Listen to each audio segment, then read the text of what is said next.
Hey everybody, just a reminder that this interview is brought to you by Stream Studios, 100% DMCA and royalty-free music for your streams, so check us out. And I have an absolute pleasure of interviewing one of the stars of the game that you just saw me play on my stream, the Shapeshifting Detective. This beautiful young lady right here is Aislinn De-Ath. Hi, Aislinn. Hello, lovely to be here. Thanks for having me. It is so nice to meet you. How long have you been acting? Tell us a little bit about your background. What made you want to get into acting?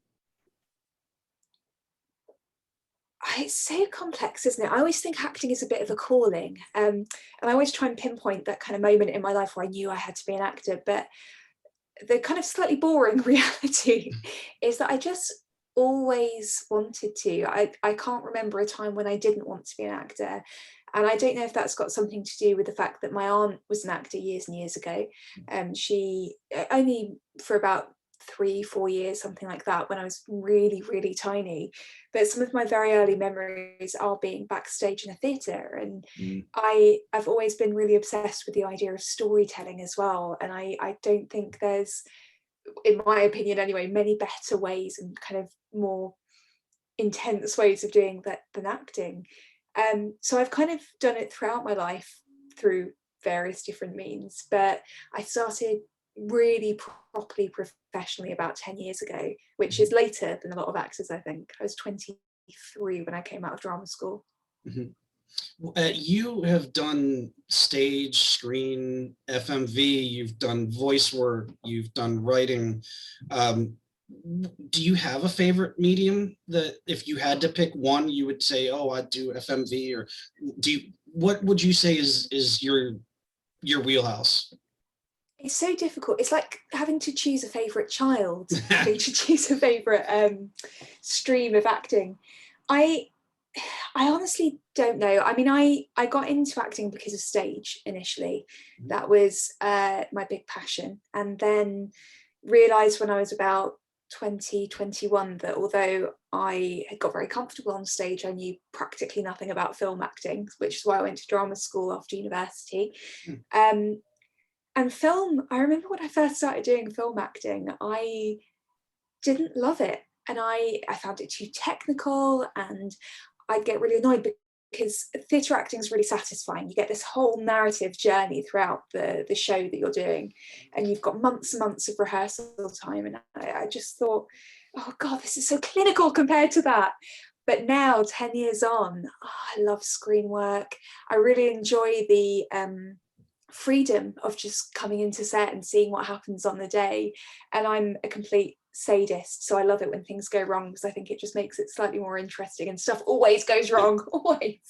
And FMV and voice work, I came to both of those things very late in life in my career. Voice work I sort of fell into accidentally. I applied for a job voicing a Louis Vuitton campaign when I was about 24 years old, I think, and it was one of the worst paid jobs I've ever had. It was for Louis Vuitton. It was female artist. It was all around polka dots, and the campaign featured Bit Lang, who was a famous model and fashion blogger at the time. And I think I got paid something like 100 quid, which is shocking. Yeah. And luckily for me, the people that were recording it were Soho Voices, my now voiceover agents. And Peter, who runs Soho Voices, had taken over that day of the sound recordist who had called in sick, and heard me doing what was quite an incredibly difficult job. They'd asked me to basically come up with a fake accent that they wanted to be European, but not distinctly any specific country. So, and he signed me on the spot. And that's been, I would say, the voiceover work has ended up being something that has probably paid the bills more than anything else. Sure. It's not always the most glamorous, quite often doing corporate things and the voice behind a great number of very boring adverts, but there's also been some real joy to be found there in the lovely narrative moments. And then FMV came out of nowhere. I'm not a gamer like Rupert. Mario Party is kind of my go-to. So when I got called in to do a self-tape for this FMV game, I'd never heard of FMV. I had to research what it actually was. And I'm exceedingly lucky that I got the part of Mariana and Dr. Decker, Right. and was introduced by this warm, welcoming, amazing community who have just been incredible from start to finish. And it does feel like I've been welcomed into a family, which is just a joy. So, I mean, film is probably the thing that I will always do, because it feels very natural to me to do film. But God, if I could spend the rest of my career doing a bit of everything, I absolutely would. Sure. Spice it up. Keep your brain working. You actually brought up two very good points. Let's real quickly, stage. If you had to do one play for the rest of your life, which one would it be? Oh, if I had to, I'm a complete Tennessee Williams obsessive. So Glass Menagerie and Streetcar are two of my favourite plays of all time. And what I love about them are there are roles for women at kind of all stages of their lives in those plays. Yep. So, Glass Menagerie, you've got the daughter who's this shy, kind of retiring person who has suffered horribly throughout her life and been terribly bullied, and is just this hopeless romantic. And her mother, who is this abrasive but kind of brilliant person who kind of just needs to have control over everyone and everything. And then Streetcar kind of goes without saying. I mean, it's Gillian Anderson as Blanche. Wow, incredible. I think those are roles that women, or most female actors I know, have in their back catalogue as one day. The other thing that you brought up, I just wanted to touch on real quick, as far as I was listening to your voice reel, and I think you have a great voice for commercials, by the way. I just saying. But is it difficult to try and do, because you've done American, you've mentioned doing different non-regional European. Is it hard to try and pick up a new affliction to your voice? Like, what do you do to prepare for that? I think it takes work. I think, like anything, I'm not sure how much I believe that anyone is born naturally gifted. And I think the people that say they are hiding something, but maybe that's just because I'm absolutely not naturally gifted when it comes to accent work. When I was younger, I really loved accents, but I wasn't particularly good at them. And it took me being taught by a voiceover teacher called Carol Ziegler when I was at the now defunct drama centre at Central St Martin's, to really understand the technicalities of learning an accent. And now it's something I put a huge amount of work into. I would never put an accent on my CV that I wasn't 100% comfortable with. And I kind of push myself, if I come across accents that I struggle with, then I will push myself to sit and learn and listen to people. But for me, the thing that I find most useful is meeting people who actually have the accent, so I can watch how their mouth moves and see how their face kind of wraps around the words. And I've certainly found that with things like the Scouse accent and Scottish. No way I could have learned it from books or tapes or anything like that. Not just listening to a tape of Billy Connolly. Oh, I wish it was that easy. I know, the funny thing is, I know actors who do learn accents like that and they pick it up really easily, but I think I'm quite a visual learner, so it takes me that little bit extra to get my head around it. Yeah, and one thing that I don't think it took you anything to learn, because it was fantastic, was the Poison Ivy short that you portrayed Ivy in Growing Shadows with your husband, I believe, if I'm correct. Yes. What was the inspiration for writing that, and why did you pick that subject?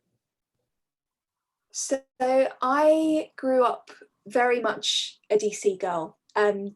I grew up kind of reading comics here and there. We couldn't afford them all the time, so it was very much an occasional treat, or if I was at a car boot sale and saw a load of comic books, and I'd pick them up with my pocket money. And Batman was always a big part of that for me. When I discovered Poison Ivy, there are a couple of things that kind of struck me. One was, I love the complexity of the character. You know, she is everything. She's maternal, she is a friend, she's a huge environmentalist. Yes, she's sexual as well, but it's her power. It's something that she chooses to use. Her power also comes from a place of her being marginalized and having to live in a very male-dominated arena. You know, STEM has historically been very male dominated, and I love the idea that she's straddling this kind of anti-hero line. I see a lot of people kind of villainizing Ivy and turning her into this woman who just seduces people for money, and in some comics she is portrayed like that. That's not my favorite Ivy. My favorite Ivy is the Ivy who is almost a vengeful hero. She's like an earth goddess who just wants to protect the innocent, and her the innocent is the planet, it's children, it's women, it's disabled people, it's marginalized people, and I felt a real affinity with that. I was lucky because I've had a friendship with Sophie Black, the writer and the director and producer, for a number of years, and we worked together on a film previously, and that was something we really bonded over, was our love of Batman and Poison Ivy specifically. And it took a dinner out at a film festival one day with me, Sophie, and my husband to kind of come up with this idea. Sophie went away and read a huge number of Poison Ivy comics, and we got the inspiration from one from the 1970s, and we changed a lot of it to kind of be more possible for a short film. But it was a real passion project, and I think it wouldn't have been possible without the fans. And I hadn't realised before that point what an enormous group of fans there are of Poison Ivy online and across the world. Sure, yeah, I really liked too how it was kind of a mutual admiration between, or mutual respect that Bruce and Ivy had for each other. The way that you guys played off, it was a fantastic job. I just wanted to make sure I touched on that. If you weren't acting or writing, what line of work do you see yourself in? Like, what would be, say it didn't exist, what would be, what's your next passion that you would like to pursue? Well, I'm big on caring for people. I think that's maybe one of the reasons that I was so drawn to Ivy. I'm quite maternal as a person, and I think whilst I wouldn't want to do a career that would drain that love of caring for me. Like I look at what nurses do and what caregivers do, and I think it's the most astounding thing. Just such huge amounts of respect for anyone who dedicates their life to people so entirely. I think on a more selfish level, I'd probably end up doing something like running a B&B, but it would be one of those kind of highly romanticized Gilmore Girls-esque B&Bs where, you know, you almost get tucked in by a giant duvet in the evenings, and the breakfasts are really over the top, and you know, it's something people say to me when they come to my house, is that it's really cozy, and that's something that I've really aspired to, even when I've lived in these, am I allowed to swear on here, by the way? Yeah, you say whatever you want. Bloody brilliant. Yeah, when I've lived in really shit flats, when I had no money at all, that was something I always aimed for, was to create spaces that were really cozy and inviting, and people would come in and feel like they could grab a blanket and wrap it around themselves and feel all like they could have a nap on the sofa or something. So I think that would be it. It would be a B&B in a forest somewhere. Very interesting. So to the matter at hand, you're kind enough to be with me here today because most recently on my stream, I did my first playthrough of both. I did it in the wrong order, not realizing I did Poe and Munro first, and then I did Shapeshifting Detective. But you were in both as Violet. Why don't you tell us a little about the game and your character in the game?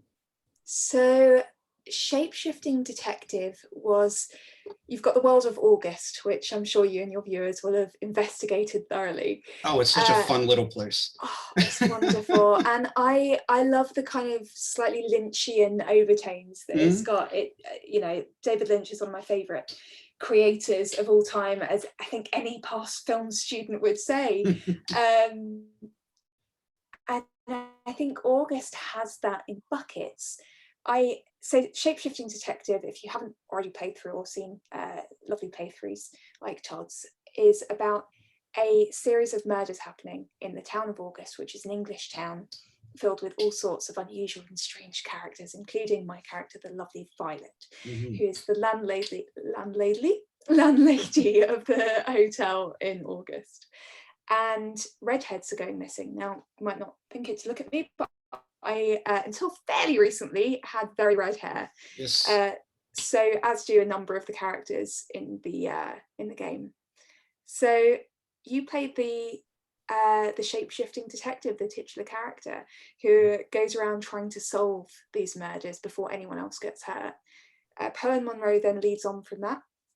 Two of the characters from Shape-Shifting Detective, aptly Poe and Munro, are radio hosts who again solve a number of different murders and crimes and mysteries in their series.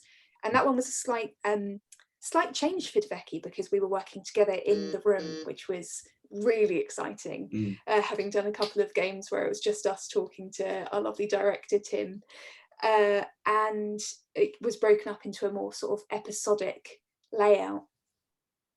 Oh, and Violet, yeah, so Violet is amazing. Violet's I completely forgot to talk about Violet. She's Violet is, she's one of my favorite characters, actually. With both of the characters that I've played in FMV games, they are both some of my favorite characters that I've played.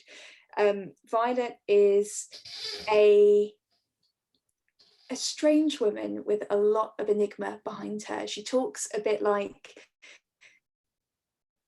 a 1940s film star, but she's always slightly covered up, always very reserved, and she seems to know everything about everyone. There's always the sense that she's holding something back, and as the game progresses you get slight insights into her background.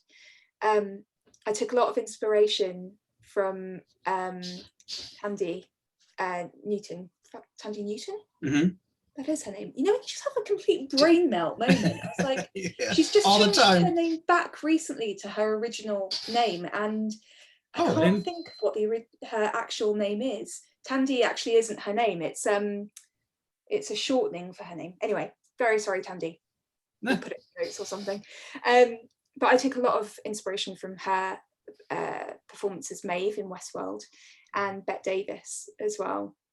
And she's just enormous amounts of fun. I think, you know, I love a character who has a bit of a hidden backstory, and Violet has that in buckets.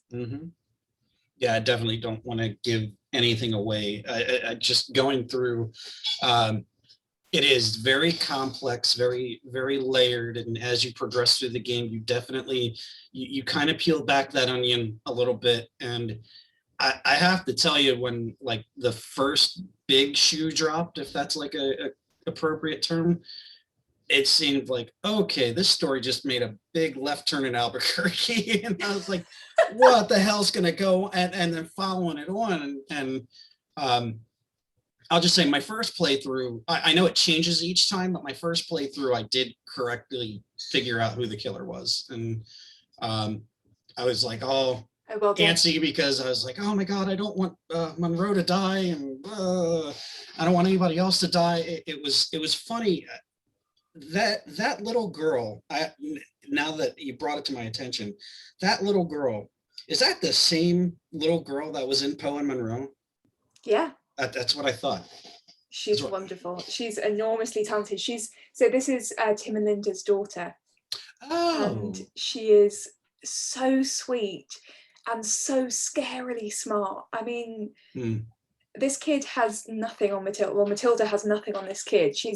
We were sort of chatting before the shoot, and she was getting me to test her on maths. Now, I'm an actor. I am not good at maths. I couldn't come up with fractional problems quick enough for her to solve. I was giving her questions that I didn't know the answer to, and she was sat there going, come on, give me something harder. Amazing. I know, I've got 3 kids, and I understand the brain melt moments, because that happens every day. Bedtime, my brain's already gone, melted. And 2, the things that they know, it's just scary. It's like, wait a minute, I don't remember learning. How do you know that? So yeah, that's awesome. I didn't know that. Oh, there's so much. It was, yeah. I think that's the amazing thing about kids, though. Yeah, they're just, you don't realize that they're sponging in just about everything, but they are. and they'll bring it back up and you're like, holy crap, you remember that? Or, oh, you saw that? And so you got to be very careful around them. And yeah, so sorry, I didn't mean to go off track, but what is it difficult for you shooting an FMV game compared to a movie, since you have so many branches that you have to do? Yeah, I mean, is it hard for you to stay in character? Not so much staying in character. That's kind of something that's never really been a problem for me. Like, unless I get massively distracted, I tend to be all right with that. I think I'm sorry, do you have trouble remembering where your character is in their progression in the story? Yes, that definitely. So when you're doing a film, I mean, doing a feature, you still get lost sometimes, because often we don't shoot chronologically with features. With working in FMV, it's an entirely different ballgame. So the way the script looks even looks completely different to a normal script. And I remember when De-Ath sent me over the script for Dr. Decker, which was the first game that we shot together. I looked at it and just thought, I've got no idea how to get to grips with this, because you shoot it chronologically as per the game. But every time you shoot, you're shooting a variety of different responses. And often you don't know what the question that you've been asked is until you're on set. So Tim was very, very good at directing me through that and kind of helping us through that and explaining what the question was or what the question might have been. There's a couple of times there are a couple of different options for the questions, and you might get the same answer for all of them or different answers. And obviously throughout the process of the game, you're playing a variety of different endings. So with every character you play, particularly in murder mysteries like De-Ath create, you have to be playing a character who is simultaneously capable of being completely innocent and also of being a raging sociopath who's killed half of the town.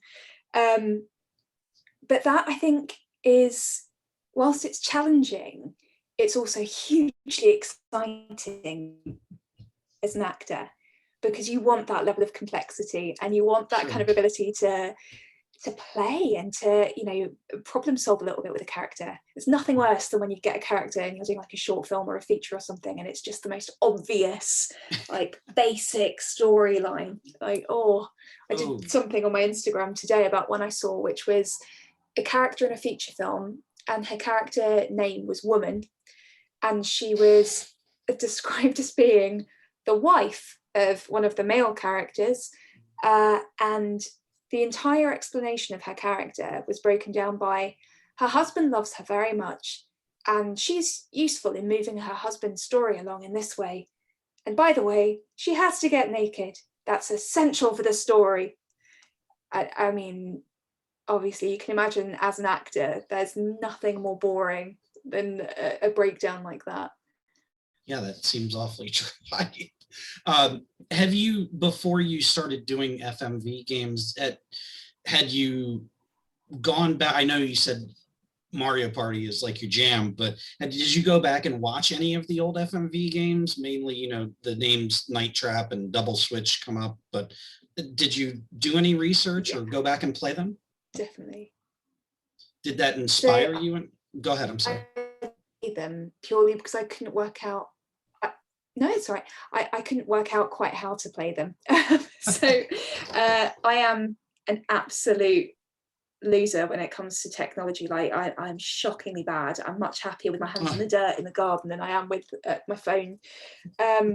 So when I got the role of Mariana and Dr. Decker, I went and did a huge amount of research. I watched scenes from Contradiction. I watched scenes from various kind of things throughout the years, and what for me was more helpful than anything else was watching people playing through them. So Twitch, I mean, I'd heard of Twitch prior to doing video games, but I'd never really watched it. I'd had an ex-boyfriend who was like really into watching Yogscast, ironically, which I then appeared on quite a few times, which was fun. You always have one of those moments where you're like, my ex used to be really into watching this. And that was actually how I knew of it. which was quite nice. It gave me a bit of understanding of what the whole process was. But yeah, I watched a lot of Twitch stuff. I signed up for Twitch. I didn't have a Twitch account before getting into FMV, and I watched some of the old playthroughs. But it was interesting because the FMV sort of resurgence really only felt like it was happening after we did Dr. Decker, and that's obviously quite a biased thing to say because I was only aware of FMV after Dr. Decker, so it might just be that I didn't necessarily notice it as much. But I certainly felt like post that there were a lot more things I could watch online, and I found when Decker came out and it was being streamed by all these Twitch players and it was on all these YouTube channels, I then was able to find a lot more out there, like of, for example, Contradiction. I was only able to see a tiny bit of Contradiction prior to Decker coming out, and then afterwards I was like, oh yeah, cool, this is awesome, which was great. So before I wrap up here with you, my viewers know that one of my secret vices, I just have to ask because where you are geographically, my secret vice is British game shows. I love, if you remember, was it back in the 80s and 90s, the kids show Nightmare? Oh my gosh, yeah. Yeah, I love, that's my jam. I will go back and watch an old episode of that and be like, it was just years ahead of its time.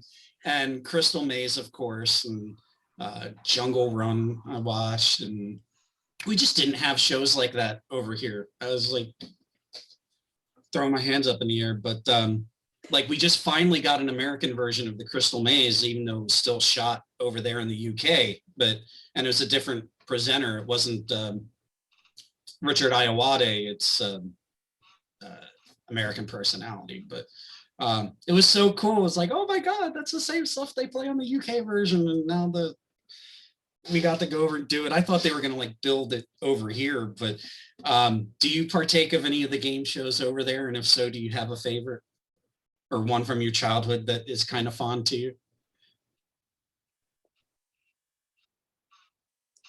Oh, I'm losing you a bit there. What was that you said? Oh, do you have a game show over there that was particularly fond for you growing up? Do you watch a lot of the game shows over there? Well, I mean, Crystal Maze is, I mean, that was my youth, was watching Crystal Maze and dreaming one day of being on there, even though I'm a huge klutz and I would have been absolutely awful. Yeah, that was an enormous thing, especially because I also love Rocky Horror Show. So watching, you know, effectively Riff Raff hosting a game show was really cool. But we have such a huge number of game shows over here. I was actually on a game show. Oh. Which I was atrociously bad at. We did not win, but it was too fun. But I've recently been quite obsessed by an American game show. Oh. Which is really silly, but I'm kind of just so into it and I really want to do it, called The Floor is Lava. Oh yeah, my kids love that. I thought it was so cool that yeah, I'm waiting for season 2. Yeah. Oh, so good. We binged it in a couple of days, and I mean, how good is that? How much do you want to do that course? I don't know. I don't know that it looks very hard. Of course, you're sitting there watching it going, oh, come on, that's so simple. Just jump over the, and it scares me. I'll do it for $10,000. $10,000, hell yeah. Hell yeah. I think it's my favorite thing about it is when you get the really cocky people and then they fail really quickly, and I've got this like sick part of me that's just like, yeah, like we get really involved. It's it's almost become like a drinking game in this house. You know, they're doing, I don't know if you remember Legends of the Hidden Temple over here. Yeah. They're bringing it back, but for adults. They're making an adult version of Legends of the Hidden Temple, and I cannot wait. So put that on your radar. I'm so interested to see how the temple run is going to be for adults, but oh my God, I can't wait. They just had casting calls go out for it, and I need to find someone to be my partner. So if you know anybody that wants to be on Legends, Oh my gosh, absolutely. That's incredible. Oh my Did you ever God. watch, I don't know if it made it over to America, but we had a show in Britain when I was tiny called Funhouse. Oh yeah. Did you get Funhouse? Oh, I Mhm. loved Funhouse. And Our it's presenter only was watching JD Roth. JD Roth, awesome. Mhm. It was for us, we had, I can't remember the guy's name, but we had two blonde twins who were never wearing quite enough clothes. Same Always be here. like, that feels like it wouldn't be appropriate active wear for this course, but it was amazing. And I like, there was a rumor going around recently that they were going to make a live version of it that you could pay to go through. I mean, Oh. I would 110% do that. I'd be so bad at it, but I wouldn't care. Just get like the shaving cream guns either side and the confetti and the ball pits. Yeah. I would be there in a second. Well, it's like you guys have over there the Crystal Maze centers that you can go to now and play it. Yeah, I haven't yet, but that was, I mean, I've had friends that have been Crystal Maze. I can't remember what they call it. I think they call it presenters at the live Crystal Maze kind of experience. And unfortunately, we've never made it in time when it's been on. Obviously, with COVID, everything closed down. So we're kind of, I think that might be in the future. If that's still open or it's opening soon, then might have to be done. I have to ask you about it because I think I looked and I think they are reopening the Crystal Maze centers. So I'm telling you, I nerd out on UK stuff. I'm trying to get over there so bad. But anyway, back on track. What do you have coming out before we go that we can look forward to? What projects do you, or films, or FMV games? Plug away. Well, as I think with all actors, there's a lot of stuff that I'm not allowed to talk about, but I really, really want to. We are filming in the next month or so on a short film, which I think will be an online release. And that's kind of a surrealist comedy. I'm hoping to do more work in FMV in the near future, but that's kind of if all goes well, if the world returns to normal soon enough, all that kind of stuff. The biggest thing that is coming out in the next, hopefully, year or so is over 2019 and 2020, I completed a feature film called Lair, Lair, directed by the incredible Adam Ethan Crow and produced by the amazing Shelley Atkins, who was VP of Finance for Fox for a number of years. And it also stars Corey Johnson, who you might remember from The Mummy and Captain Phillips and Bourne and like just everything. And the wonderful Dead for Here as well from The Mummy, and again just an endless. Yes. And it's a beautiful horror film. And I play one of the female leads. It's got a really strong central female cast. It's about a LGBTQ couple. My character Maria is in her first relationship with another woman. She's come out of a difficult divorce with 2 children, and her and her new girlfriend and the kids go away to bond as a new kind of family unit. And given that it's a horror film, things start going a bit weird. And I'm hoping to be able to release more news about that in the next couple of weeks. So keep an eye on my socials. And hopefully there should be some news. Oh, please. I mean, say it now. Don't worry. Nobody will say anything. Well, I would love to have you back if you would ever like to come back and promote your next project. It's been such a pleasure talking to you. Thank you so much, Aislinn, for your time today.